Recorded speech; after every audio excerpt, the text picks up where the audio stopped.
don't forget the money, man.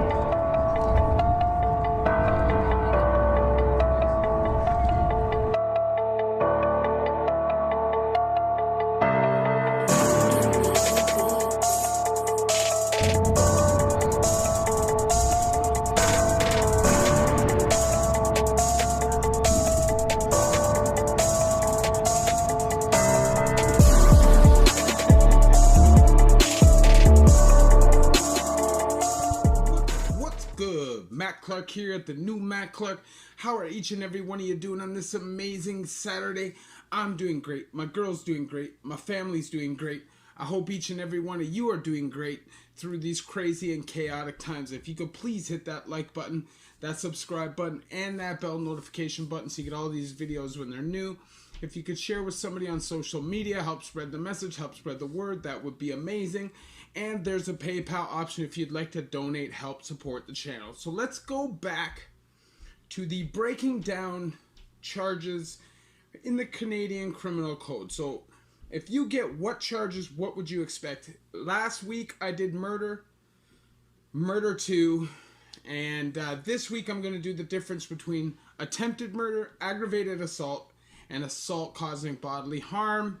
And, you know, if you're somebody who's aggressive and violent and tends to hurt people with violence, these are most likely the 3 charges that you're going to face. And if you stack up a bunch of these charges back to back to back to back, whether you kill somebody or not, you could be eligible for dangerous offender status. So let's start with attempted murder. I'm going to have to read some notes, but that's okay.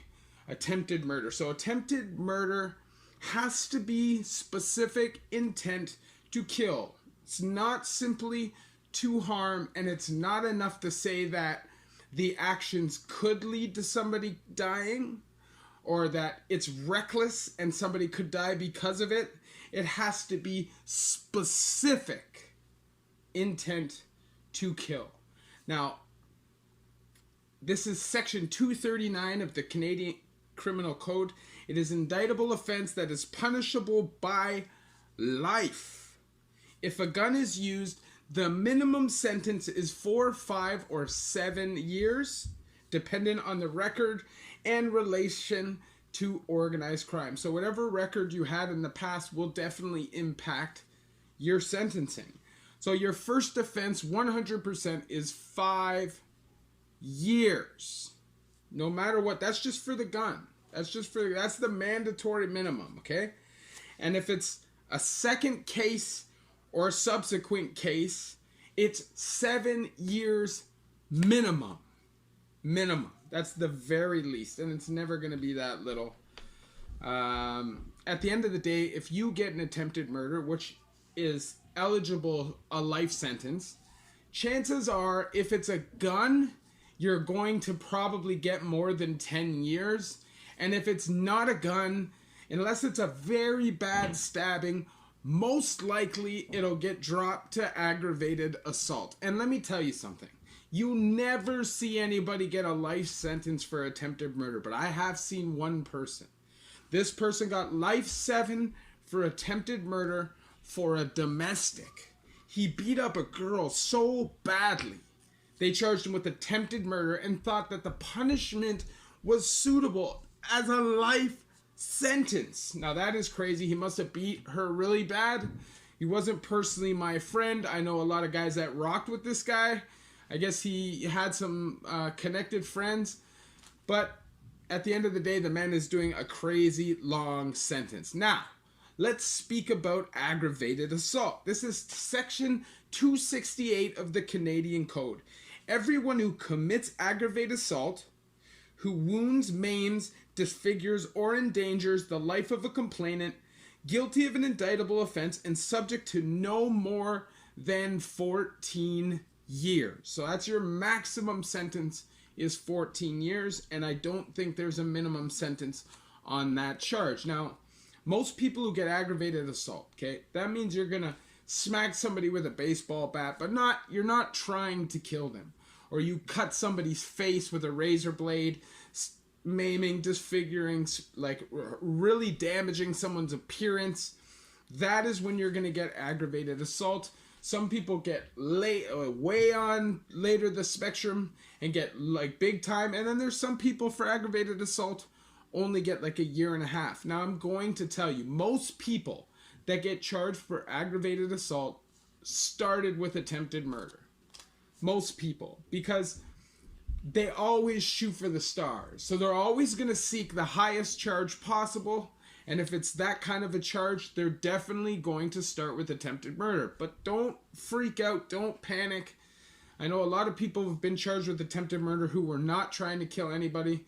But when you go through your pre-trials and your prelim, they will most likely drop it down to aggravated assault unless they can prove that your intent was to kill. Now, last is assault with a weapon, which is section 267 of the Canadian Criminal Code. Everyone who committing on assault carries, uses, or threatens to use a weapon as intimidation or to cause bodily harm, this carries a 10-year maximum sentence. It is an indictable offense. Most likely, you're going to get a federal sentence. If it's your first offense ever, it's the same with aggravated. You may get 18 months, 14, 15 months, depending on how severe and how violent the charge is. Like I said, if you just cut somebody's face or maybe stab somebody in the wrist or the hand, you know, you might walk away with a year and a half if it's your first offense. But if it's a serious aggravated assault, like smacking somebody in the head with a baseball bat, or almost an attempted murder, but they can't prove the intent, then you could get up to that 14 years for aggravated and up to the 10 years for assault causing bodily harm if they can't prove that it's an aggravated assault. Now, a lot of people get assault with a weapon. Sorry, not assault causing bodily harm. Assault with a weapon. Almost everybody who gets charged with aggravated assault will also get charged with assault with a weapon, but not always. Not always, because you can get charged for aggravated assault or attempted murder with no weapons at all used, depending on the severity of the beating. You know, sometimes somebody just puts their hands on somebody, but it's very obvious they're trying to kill that person. You know, if somebody's jumping up and down on somebody's head, it's obvious that that's an attempted murder. But sometimes somebody just boots somebody in the head one time, that person gets severely injured, and you know, it's just a bad set of circumstances. A lot of the time, someone like that will just get an aggravated assault. And, you know, these kind of charges in the Canadian Criminal Code stack up against long-term offender, dangerous offender status. Now, I knew a guy who was doing dangerous offender status who never killed anybody, never even seriously maimed anybody.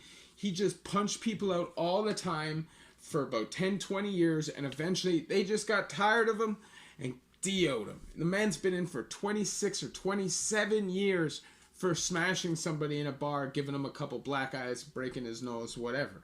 That's crazy when you consider that there's a lot of people in this country that kill people and are out a lot less time than that. Just proves that when you get caught up in the DO and the long-term offender, that you can get cooked pretty quickly. Now, let me tell you, in order for them to go for those kind of charges, you're going to have 3 separate incidents minimum of severe violent offenses before they'll even consider applying. So you know, if you have a kidnapping and then an assault with a weapon and then an attempted murder, they're going to get you. If it's all separate times, 100% they're going to DO you. If it's all armed robberies, bank robberies, whatever it is, they are going to DO you. But if you have like an assault with a weapon, an armed robbery, and maybe like something else that's violent but not really, and you haven't established a real pattern, you're obviously somebody who's just suffering from addiction or PTSD or whatever is leading you to this lifestyle, then maybe you'll have a chance of not getting that kind of a sentence. Because like I said in the past video, long-term offender, which is 10 years like hard supervision from the day your federal sentence ends. And in that 10 years, anytime you get charged, it stops and starts again when it stops. It's basically an endless pattern unless you completely change your life. And now, like I said before, also, dangerous offenders in this country basically never get out. It's super duper rare. If you like this video, please hit that like button, that subscribe button, and that bell notification button so you get all these videos when they're new. If you could share with somebody on social media, help spread the message, help spread the word, that would be amazing. And there's a PayPal option if you'd like to donate, help support the channel. Obviously, I share my experiences with you guys, so you guys don't have to go through these things yourselves. This is a little different. We're just trying to break down the criminal code because I get asked questions all the time. If I got charged with this, what kind of time am I going to expect to look at? And if I get charged with this, what kind of time am I going to expect to look at? So this is my opinion. If you are a first-time offender, and you get charged with an attempted murder with a gun, you, in my opinion, are going to do anywhere from 8 to 15 years, somewhere in that stretch. Now, if it's with a knife, it's probably somewhere between 6 and 12 years, depending on the severity of the injuries and the severity of the intent. Now, if it's aggravated assault, you're a first-time offender, it can vary big time. But I would say anywhere from 18 months to 7 years. That's most likely where you're going to be, unless you totally maim somebody. Then they might aim to try to get you the high end of the spectrum, like by burning somebody severely, where you really alter their appearance, but you're not trying to kill them. Something like that would get you a lot of time. And because they couldn't charge you with attempted murder, they'd give you the high end of the spectrum of aggravated assault. And then, last but not least, assault with a weapon, which is, anytime you use a weapon in the case of a violent crime or for intimidation. It's not as serious as the other two. Definitely not. But it does look really bad on your record. And if you continue to stack up charges like that, they can definitely go for long-term offender and dangerous offender status. So be careful, man. It's all about love. It's all about peace. Screw the violence. Screw the craziness. Let's get past all of that. Come together. Be united. Love each and every one of you. The new Matt Clark.